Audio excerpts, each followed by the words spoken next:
안녕하세요. 시앤드림 터미입니다. 저는 캐나다 캘거리에 살고 있고요.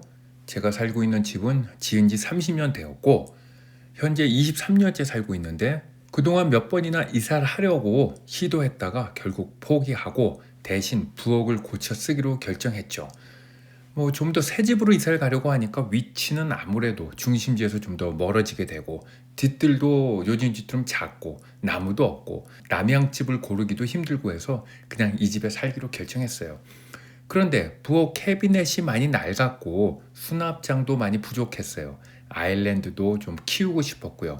그래서 리노를 결심했고 지난해 12월 업체 선정을 하고 1월에 선정한 업체를 만나 계약을 했고요.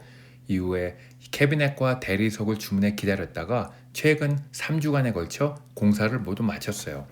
이번에 계약한 업체는 제너럴 컨트랙터고요. 이 업체가 직접 하는 일도 있지만 대부분은 전기, 플러밍, 목수, 타일공 등을 섭외해 작업이 이루어지는데 컨트랙터 입장에서는 챙길 것도 많고 신경 쓸 것이 많다 보니 주인이 알아서 좀 챙겨야 할 것들이 좀 있더라고요. 이번에 저희 집 공사하면서 느낀 점들 그리고 아쉬웠던 점들을 정리해 보았고요. 앞으로 부엌 개조가 필요한 분들이라면 필수로 꼭 알아두어야 할 것까지 정리했어요. 들어가기 전에 두 가지 팁 알려드리죠. 우선 대리석은 그라나이트에서 요즘은 쿼츠로 대세가 옮겨갔다고 해서 조금 비싸도 쿼츠로 정했어요.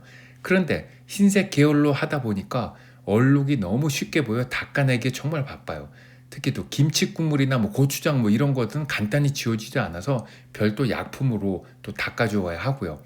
흰색 계열의 상판은 정말 열심히 부지런히 닦아주어야 하므로 자주 닦는 게 힘들고 귀찮은 사람이라면 대리석은 약간 어두운 색으로 추천합니다. 캐비넷은 디자인도 많고요. 다양한 기능들도 있어요.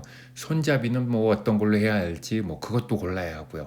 트레일 어플라이언스 샵에 가면 부엌이 꾸며져 있는데 거기서 참고하시고요. 아니면 아이키아나 홈디포 같은 데도 부엌들이 있거든요. 거기 자주 방문해서 어떤 디자인으로 할지 어떤 기능들을 넣을지 등등 미리 계획을 세우세요. 그럼 이제 본론으로 들어갑니다.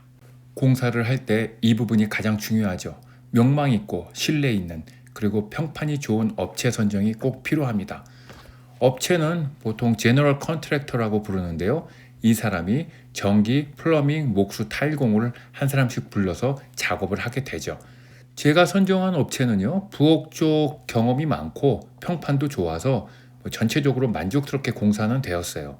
캐비넷과 타일, 대리석도 깔끔하게 이쁘게 잘 설치가 되었고요.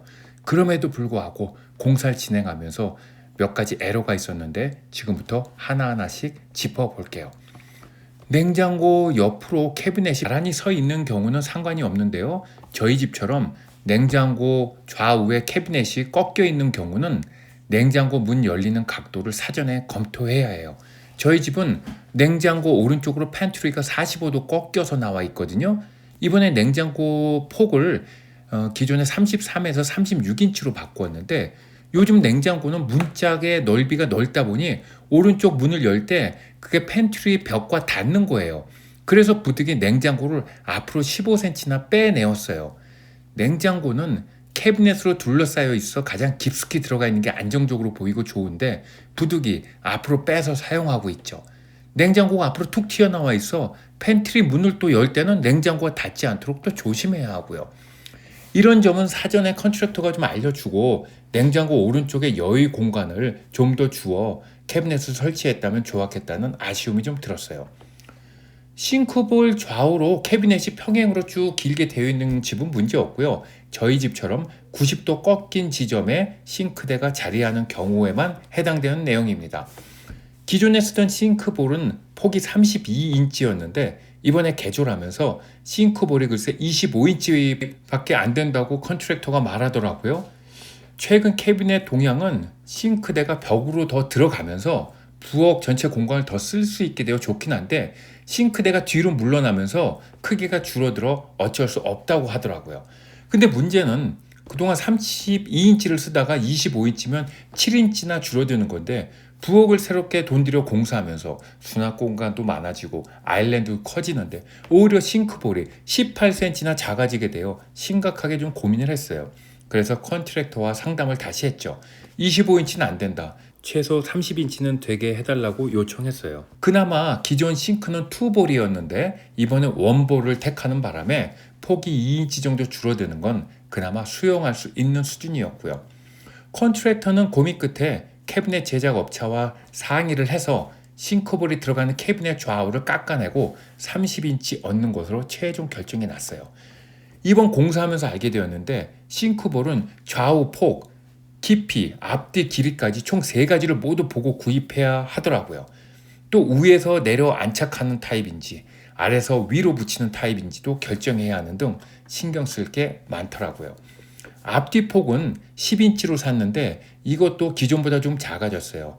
위에서 말한 대로 싱크볼이 뒤로 물러나면서 뒤쪽 공간이 부족해졌고 그래서 싱크볼도 앞뒤 폭이 최대 10인치밖에 안 된다고 해서 그렇게 샀어요. 여하튼 싱크대가 90도 꺾이는 데 있는 거라면 싱크볼의 가로 세로 높이 3가지에 대해서 스펙을 일단 받고 거기에 맞춰 싱크볼을 사야 합니다. 만약 싱크볼이 많이 작아진다면 이에 대한 대책 협의를 사전에 컨트랙터와 해야겠죠. 참고로 싱크볼은 홈디포에 가면 파는데 여기보다 아마존에 들어가면 정말 다양한 사이즈와 종류들이 있어 선택의 폭이 훨씬 넓어요. 아참 그리고 새로 만들어지는 아일랜드에 전기 콘센트는 몇 개를 넣을지 또 어디에 콘센트를 위치할지도 사전 협의가 필요하고요. 그 외에 선택해야 할 것들은 대리석은 어떤 것으로 할지, 타일은 뭘로 할지, 캐비넷 손잡이 이런 것도 선택해야 합니다. 세 번째로 바닥면 보수입니다. 기존 캐비넷을 떼어내고 새 캐비넷을 붙이는 과정에 새 캐비넷이 뒤로 약간씩 물러나면서 부엌 공간이 여유가 생겼지만 바닥에 마감이 안 된 부분들이 드러나면서 이것에 대해서도 손을 봐야 하는 상황이 생길 수 있습니다. 저희 집은 마룻바닥인데 그동안 캐비넷으로 가려져 있어 페인트 칠이 잘 안 되어 있었던 것들이 밖으로 드러나게 되었어요. 컨트랙터가 말하길 이것은 우리가 안 해주니 직접 하라고 했는데 우리는 아무런 지식이나 손재주가 없다 보니 꽤나 난감했습니다. 샌드페이퍼로 갈아내고 오일 베이스에 우드 스테인을 바르라고 설명해 주었는데요. 막상 홈디포 가보니까 우드 스테인 색깔이 천차만별이라 적당한 거 하나 사가지고 왔더니 너무 진해서 또 못 쓰겠더라고요. 이것도 마무리해야 하는데 쉽지 않아요. 가급적 이것도 공사에 포함을 시키면 좋겠고 혹시 컨트랙터가 못한다고 하면 이건 또 사람을 별도로 불러서 처리해야 될 수도 있으니 참고하세요. 끝으로 이번에 가장 큰 문제가 되었던 레인지 후드 팬입니다. 원래 쓰던 건 일반형이었어요. 캐비넷 아래에 설치되는 캐비넷 언더 마운트 타입이었죠.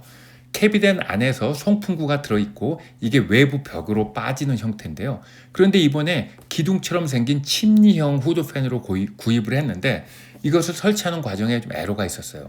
저희가 선임한 컨트랙터는 부엌 전등과 후드팬은 설치해주지 않으니 따로 업자를 부르라고 해서 제가 별도의 업자를 선정했거든요.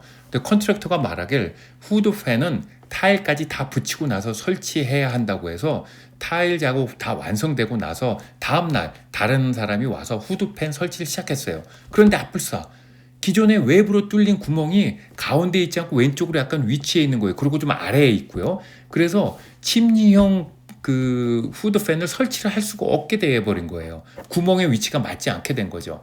그래서 기존 구멍을 막았고 또 새 구멍을 뚫어야 하는데 이게 타일 작업까지 다 되어 있다 보니 일이 힘들게 되어버렸어요. 후드팬 설치하는 분이 말하길 이 작업은 타일을 붙이기 전에 했어야 한다 하고 또 컨트랙터는 말하길 타일을 붙이고 후드팬을 설치해야 한다고 하고 서로 의견이 상반되는데요. 제 짐작컨대 각자 일하기 편한 방식으로 저에게 말한 것 같아요. 정답은 따로 없다는 거죠.